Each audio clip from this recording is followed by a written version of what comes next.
আসসালামু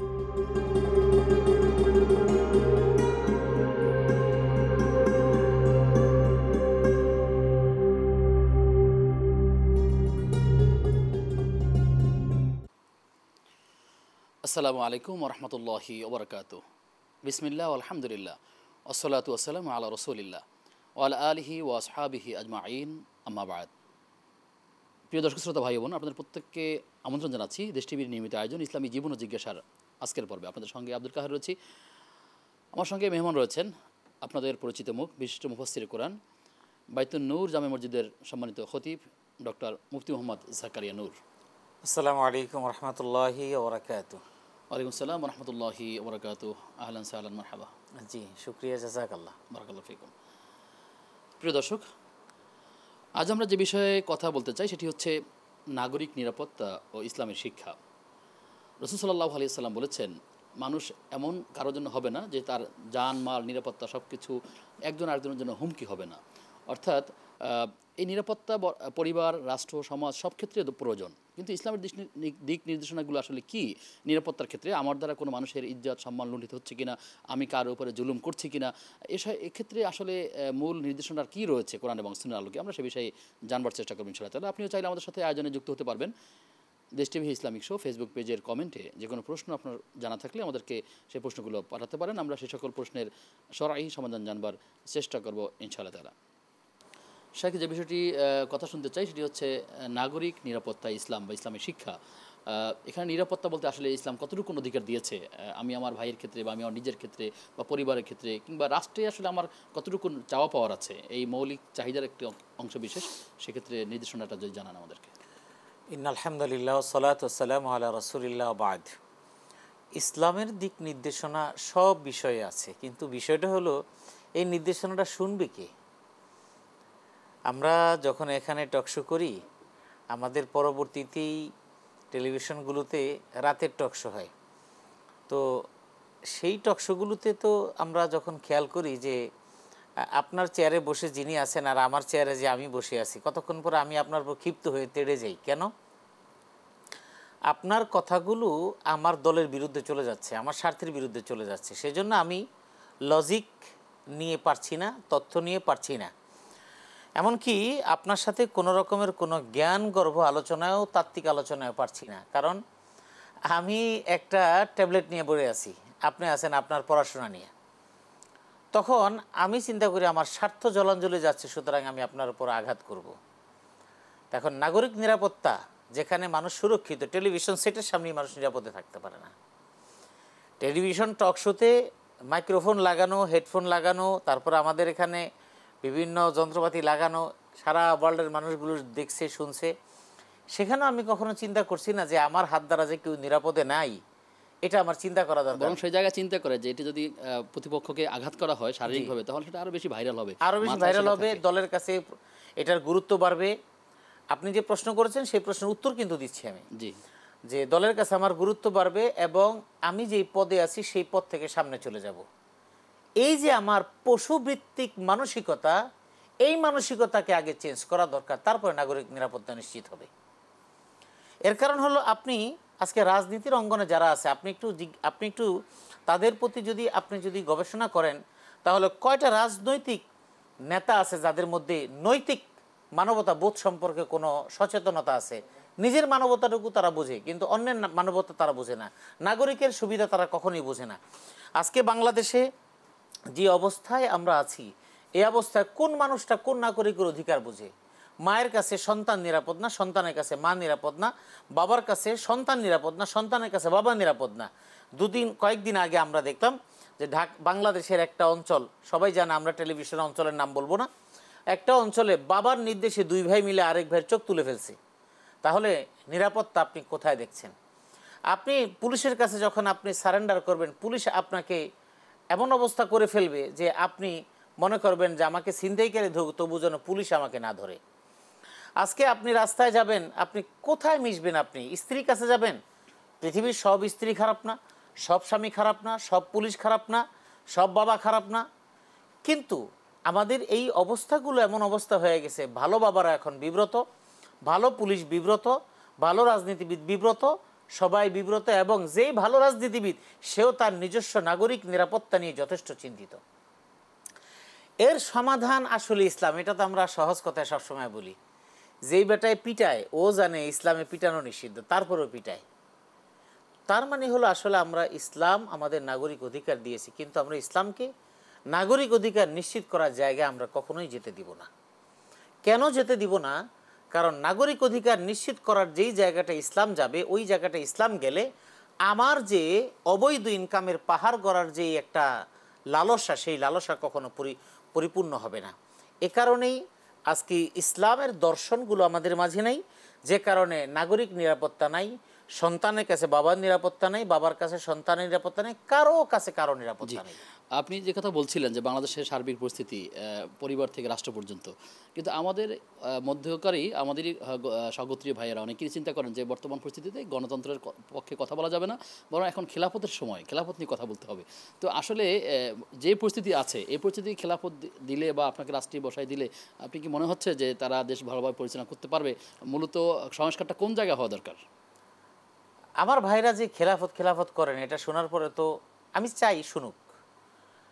যারা খেলাফতের কথা বলে তারা খেলাফত বুঝে কিনা এটা যথেষ্ট সন্দেহ, 1 নাম্বার। 2 নম্বর কথা হলো, খেলাফত কাকে দিয়ে আপনি চালাবেন? আপনি যে খেলাফতের কথা বলছেন, এই খেলাফত চালানোর মতো একটা ইউনিয়ন পরিষদের একজন ব্যক্তি আপনি দেখান তো। আপনি খেলাফত প্রতিষ্ঠা করবেন ভালো কথা, খেলাফত প্রতিষ্ঠা করার জন্য সর্ব জায়গায় তো আপনার লোক লাগবে। আমরা বিগত সরকার এই দেশে যেভাবে চালাইছে, দুর্নীতি করছে, যা করছে, কিভাবে করছে, তার দুর্নীতি করার মতো তার জনবল ছিল, ম্যান পাওয়ার ছিল। যেখানেই সে হাত দিয়েছে, দুর্নীতি করার সুযোগ পেয়েছে, চারপাশ থেকে বলছে আপা নেন, কোনো সমস্যা নেই। যেখানেই তিনি নজর দিয়েছেন সেখানে বলেছে আপা নেন, কোনো সমস্যা নেই। যে কারণে একজন ব্যক্তি যিনি এত পরিমাণ টাকা নিয়েছে, রিপোর্ট তো এখন এসেছে যে প্রতি বেলায় যদি সে 1000 টাকার নোট যদি চাবায় খায়, তারপরেও তা শেষ করতে কয়েকশো বছর লাগবে। তাহলে কি পরিমাণ হয়েছে? খেলাফত ব্যবস্থা যেটা, সেটা হলো যে খেলাফত আলা মানহাজিন নবুয়া, নবুয়তের যে মানহাজে, যেই ধারাবাহিকতায় খেলাফত, যেটা রসুল সাল্লাল্লাহু আলাইহি ওয়াসাল্লাম থেকে খেলাফতে রাশেদের যেই যুগে যেটা চলে আসে, সেটা হলো খেলাফত। রসুলের পরে আবু বকর সিদ্দিক রাদিয়াল্লাহু তাআলা আনহু থেকে শুরু করে ক্রমপর্যায়ে একেবারে সর্বশেষ হযরত আলী রাদিয়াল্লাহু তাআলা আনহু পর্যন্ত, এরপরে আমিরে মুআবিয়া, এবং এভাবে পর্যায়ক্রমে বিভিন্ন ব্যক্তিরা এসছে, এবং ওমর ইবনে আব্দুল আজিজ তাকে 5ম খলিফা বলা হয়, এমনভাবে বিভিন্ন সময় এসছে। এরপরে সুলতানি উসমানী শাসন আমলে সেখানে বিভিন্ন সময় বিভিন্নভাবে খেলাফতের দায়িত্ব বিভিন্ন সময় পালিত হয়েছে, খলিফা হয়েছে সেখানে বিভিন্ন সময়। এটা হলো যে বর্তমানে আমরা যদি সহজে বুঝতে চাই, যদি মানুষ বুঝতে চায়, তাহলে সহজে বোঝার জন্য হলো খেলাফত ব্যবস্থা যেটা, সেটা এখন ইমারতে ইসলামিয়া আফগানিস্তানে। কিন্তু এখন আফগানিস্তানের ব্যাপারে অ্যালার্জি অনেক, সেটা হলো আমাদের বাংলাদেশের চেতনার অ্যালার্জি। বাংলাদেশের চেতনার অ্যালার্জি মুক্তিযুদ্ধ। মুক্তিযুদ্ধ ঠিক আছে, মুক্তিযুদ্ধকে আমি অবশ্যই সামনে রাখবো।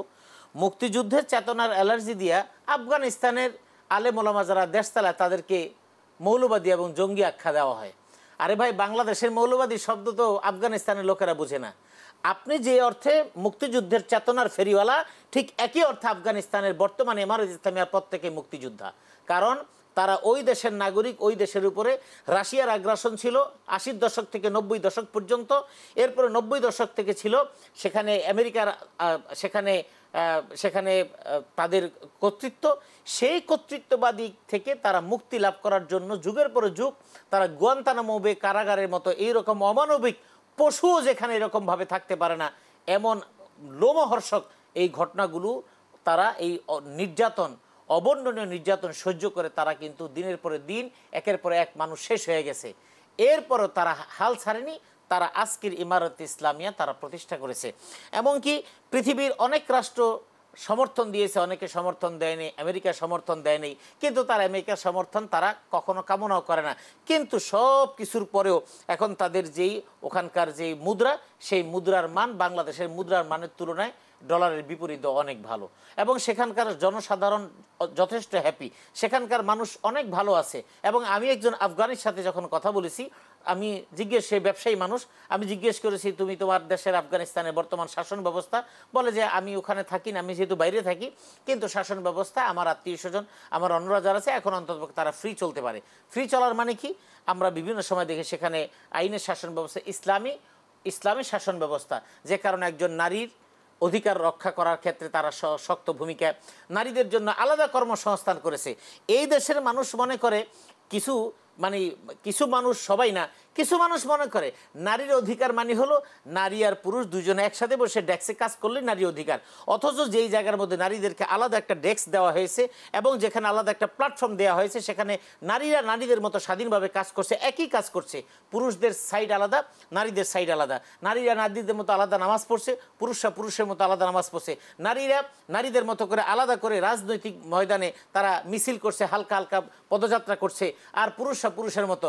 কিন্তু চেতনা যারা ধারণ করে এবং চেতনার ট্যাবলেট নিয়ে যারা এই বিভিন্ন সময় ওই শালসা মলমালাদের মতো ক্যানভাসার যারা, এই ক্যানভাসার যারা, তারা মনে করে অন্যান্য রাজনৈতিক দল যেমন মহিলা মাঝখানে নিয়ে তারা তাদের নিজস্ব চেতনা আরও বেশি বাড়াবার জন্য এবং ফ্রি মিক্সিং এবং সামনে এই লিপস্টিক দেওয়া মহিলাদেরকে দাঁড় করিয়ে তারপর ওনারা পিছে অনুপ্রাণিত হয়ে সামনের দিকে হাঁটবে, এটাই মনে হয় নারীর অধিকার। কখনো না। যদি নারীর অধিকার এটাই হয়, তাহলে আমি তাদেরকে বলবো, নারীর অধিকার যদি সেটাই হয়, তাহলে আপনারা আপনাদের পদে আছেন কেন? আপনাদের পদগুলিতে নারীকে বসিয়ে দেন না কেন? আসলে এগুলি হলো শুধুমাত্র ইসলামকে ঘায়েল করার জন্য কথা বলতে হবে। এই জন্য নাগরিক অধিকার যেভাবেই আপনি বলেন না কেন, ইসলামের দৃষ্টি দর্শন, দিগদর্শন, ইসলামের আইডিওলজি এবং ইসলামিক নীতিমালাকে যদি আপনি এস্টাবলিশ করতে না পারেন, আপনি যতই চিৎকার করেন না কেন, নাগরিক অধিকার এবং নাগরিকদের কোনো রকমের কোনো স্বাধীনতা এবং কোনো রকমের কোনো কিছু প্রতিষ্ঠা হবে না। শুধুমাত্র চেয়ার ঘুরবে, লোক বদলাবে, খাবে, চুরি করবে, কিন্তু আপনার ভাগ্য পরিবর্তন হবে না, নাগরিকের ভাগ্যের পরিবর্তন হবে না, নাগরিকের অধিকার কখনো নিশ্চিত হবে না। সেক্ষেত্রে কি আমরা জনশক্তি আগে তৈরি করে তারপর ক্ষমতায় যাওয়ার চেষ্টা করবো, নাকি ক্ষমতার চেয়ারে বসার পরে মাঠ পর্যায়ে কাজ করব? বিষয়টা হলো ক্ষমতায় আপনি যাবেন কিভাবে। এখন প্রচলিত যেই সিস্টেমের বাইরে তো আপনি ক্ষমতায় যেতে পারবেন না।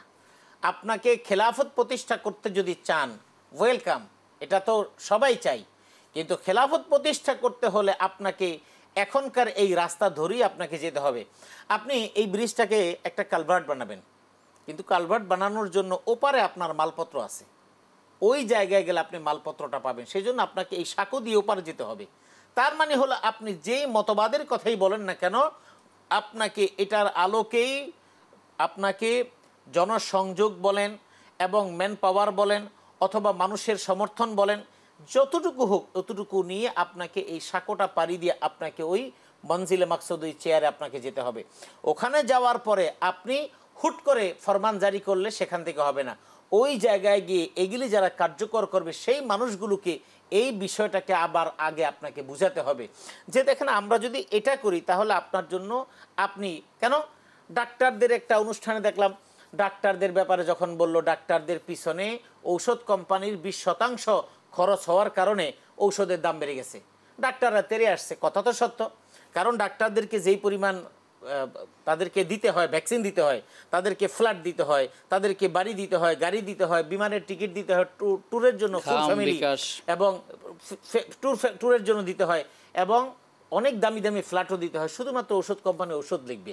তো এখন ওষুধ কোম্পানি একটা ওষুধ লিখবে ঔষধ, আর বাকি পিছনে 3 কোম্পানির 3টা ওষুধ দিবে, যেটা খাইলে মরবেও না, বাঁচবেও না, সোজা হয়ে থাকবে। কতগুলি ভিটামিন সিরিয়াল অনুযায়ী দিয়ে দিবে, কারণ এই সিরিয়াল অনুযায়ী ভিটামিনগুলো দিলে অসুবিধা নেই, ভিটামিন খাইতেই পারে মানুষ। কিন্তু এর মাধ্যমে এই মানুষগুলো লুজার হচ্ছে, অর্থনৈতিকভাবে লুজার হচ্ছে। এক পক্ষ ডাক্তার খুব ফিলে ফুপে টাকাওয়ালা হচ্ছে, আর সেই সাথে ঔষধ কোম্পানি অনেক টাকাওয়ালা হচ্ছে। এখন আপনি যেখানে যাবেন, যেই জায়গায় মানুষগুলো, আজকে ডাক্তারদেরকে যদি আপনি খেলাফত প্রতিষ্ঠা করতে যান, আপনি যদি ক্ষমতায় বসে যদি আপনি ফরমান জারি করে দেন, রাষ্ট্রীয়ভাবে ফরমান জারি করে দেন, তাহলে আপনার বিরুদ্ধে আপনি তিন মাস আপনি ক্ষমতায় টিকবেন। এই জন্য খেলাফত ব্যবস্থা অবশ্যই মুসলমানদের চিন্তায় থাকা বাঞ্ছনীয় এবং উচিত। তবে খেলাফত করে এখনকার যে প্রেক্ষাপট, এখনকার যে জায়গাটা, সেই জায়গাটাকে দক্ষতা যোগ্যতা বাড়ানো দরকার। সেই জায়গাটা নষ্ট করে যারা ইসলামপন্থী রাজনৈতিক দলের বিরোধিতা করে, তাদের বিরোধিতার শক্তিকে চাঙ্গা করার কোনো মানে নেই। জি, আপনার কাছে আবার আসবো বিরতির পর ইনশাআল্লাহ তাআলা। প্রিয় দর্শক, আপনারা দেখছেন ইসলামী জীবন ও জিজ্ঞাসা। সময় হয়েছে একটা বিরতির, ফিরছি কিছুক্ষণ পর, সাথে থাকুন।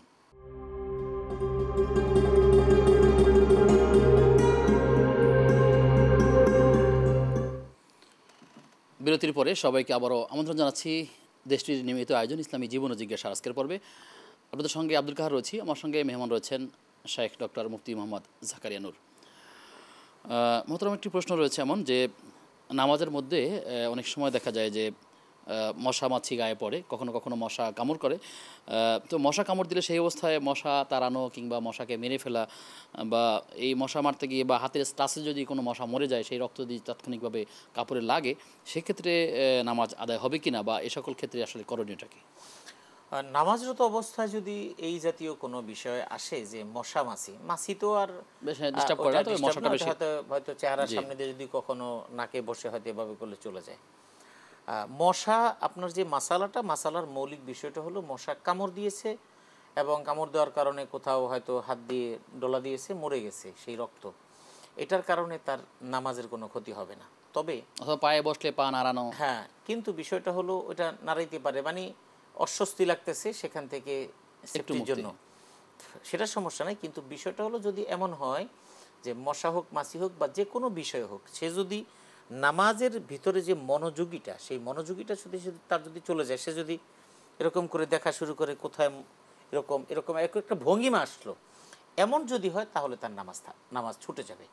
তার মানে হলো একজন মানুষ যখন নামাজরত অবস্থায় থেকে তাকে দেখলে যদি মনে হয় যে সে নামাজে নাই, এই অবস্থাটাই হলো তার নামাজ না থাকার কারণ। এটা হলো সহজ আমাদের স্বাভাবিক বাংলায় বোঝার জন্য।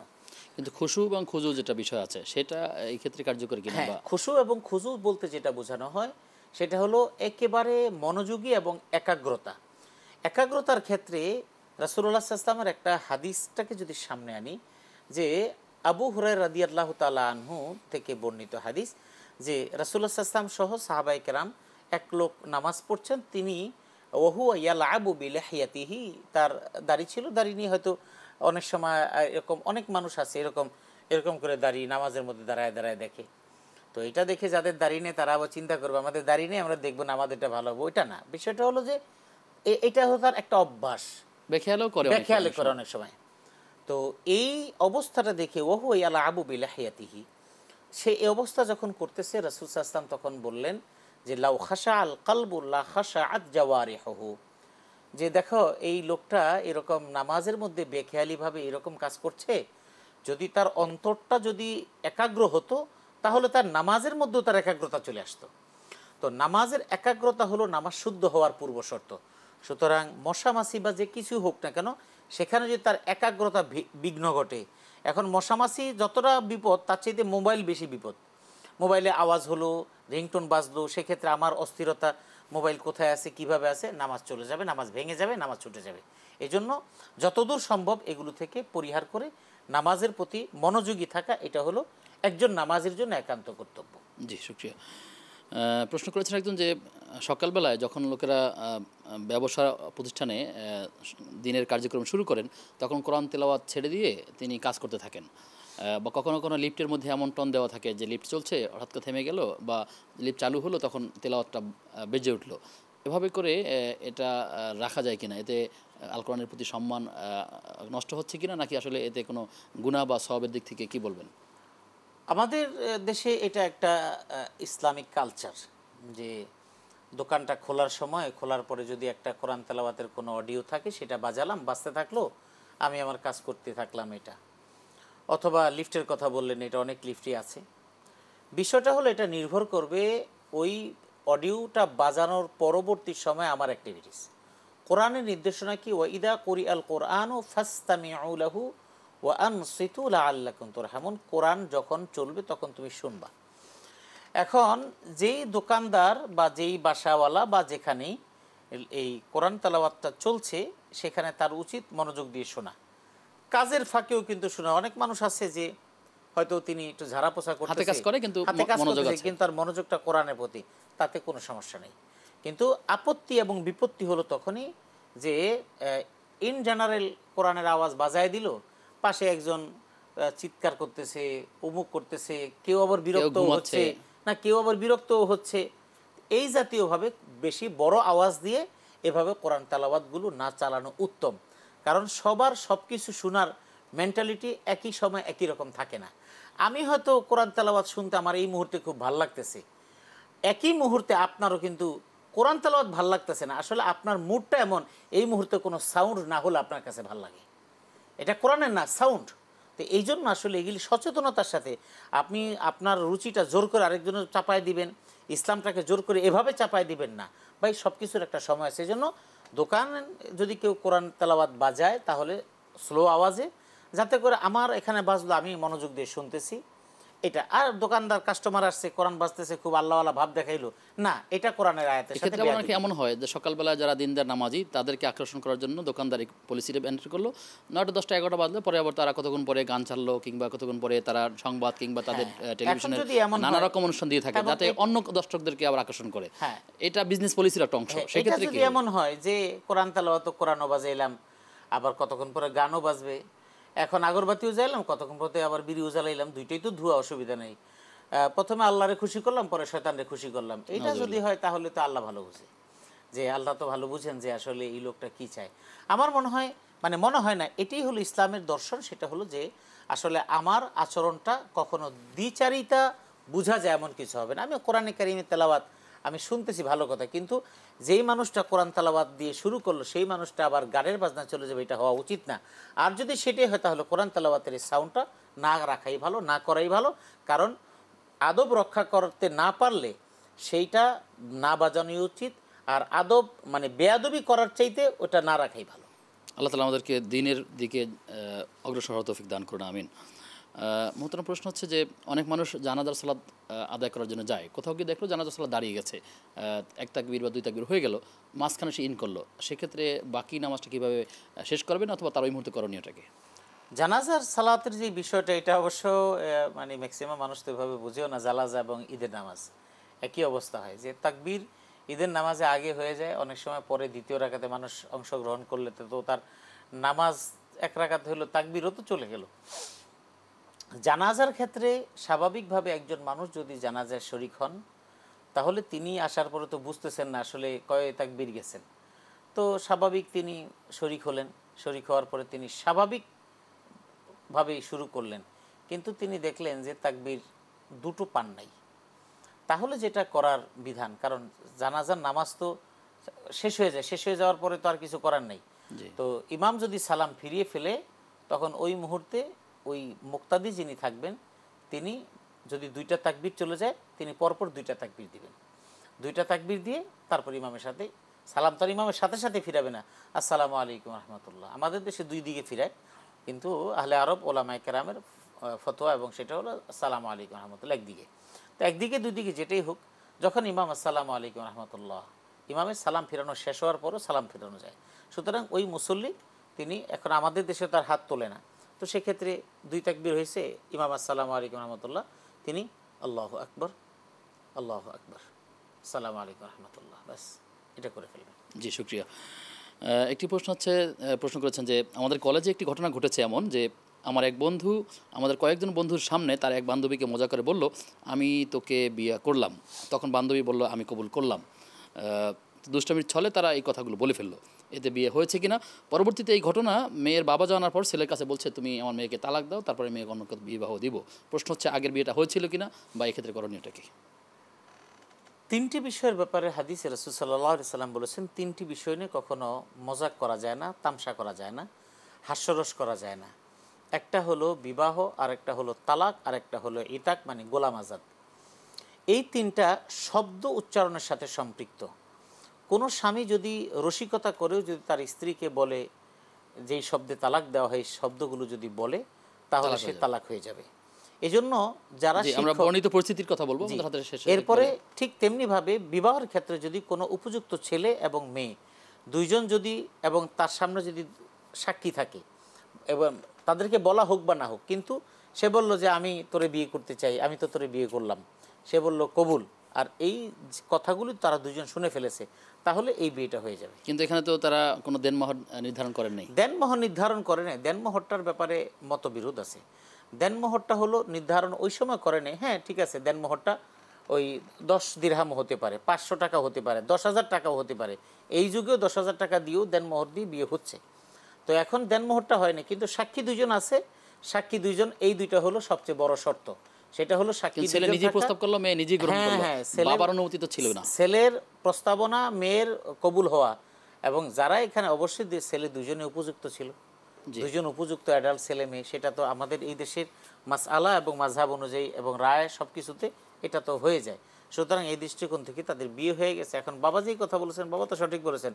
এখন ছেলে যদি মনে করে যে না ছাড়বে না, তাহলে তার বউ। জি, শুক্রিয়া আপনাকে। আপনার মাধ্যমে আমরা মৌলিক একটা বিষয় জানলাম। আপনাকে ধন্যবাদ জানিয়ে আপনার থেকে বিদায় নিচ্ছি। জি, আপনাকে অনেক অনেক ধন্যবাদ। বারাকাল্লাহু ফিকুম। প্রিয় দর্শক, আপনারা দেখছেন ইসলামী জীবন ও জিজ্ঞাসা। আমরা আলোচনা করছিলাম নাগরিক অধিকারকে নিয়ে। আমরা আল্লাহ তাআলার কাছে দোয়া করি যতগুলো বিষয় শুনেছি আল্লাহ তাআলা আমাদেরকে আমল করার তৌফিক দান করুন। আজ এ পর্যন্তই। আগামী অনুষ্ঠান দেখবার আমন্ত্রণ জানিয়ে আজকের মতো বিদায় নিচ্ছি। আসসালামু আলাইকুম ওয়া রাহমাতুল্লাহি ওয়া বারাকাতুহু।